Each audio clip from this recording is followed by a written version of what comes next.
Welcome students to our YouTube platform Easy English Learning Darshan India. In today's video lecture, we're going to understand topic of simple interest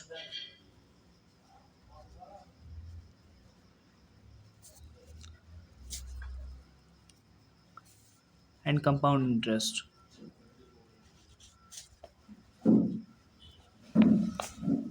student simple interest को short में SI भी लिख देते हैं आप।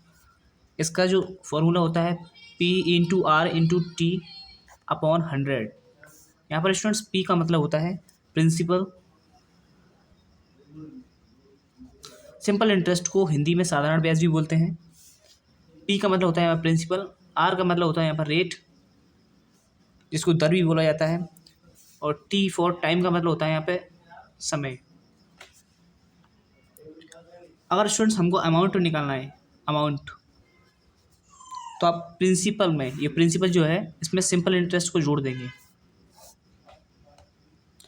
वहीं compound interest के case में स्टूडेंट्स, अगर आपको कंपाउंड इंटरेस्ट निकालना है तो इसके लिए फॉर्मूला होता है amount equal to P into bracket में 1 plus R upon 100 into N।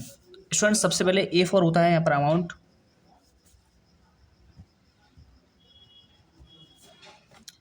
उसके अलावा N यहाँ पर P का मतलब है प्रिंसिपल,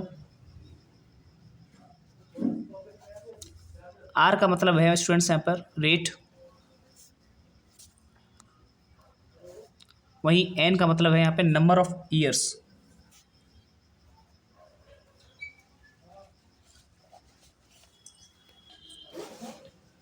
नंबर ऑफ ईयर्स कह सकते हैं आप एनुअली। एनुअली मीन्स सालाना के लिए होता है नंबर ऑफ ईयर्स जो है। कंपाउंड इंटरेस्ट को स्टूडेंट्स हिंदी में चक्रवृद्धि ब्याज भी बोला जाता है। अगर आपको यहाँ पर अमाउंट निकालना है तो अमाउंट निकालने के लिए ये वाला फॉर्मूला यूज़ करेंगे। वहीं आपको यहाँ पर अगर आप कंपाउंड इंटरेस्ट निकालना चाहते हैं तो कंपाउंड इंटरेस्ट के लिए स्टूडेंट्स यहाँ पर ये अमाउंट निकालेंगे, इससे उसका कंपाउंड इंटरेस्ट को शॉर्ट में CI लिखा जाता है। CI को निकालने के लिए आप अमाउंट में से, जो अमाउंट इस फॉर्मूले से आप निकालेंगे, इसमें से प्रिंसिपल को माइनस कर देंगे तो ये आपका कंपाउंड इंटरेस्ट निकल के आएगा।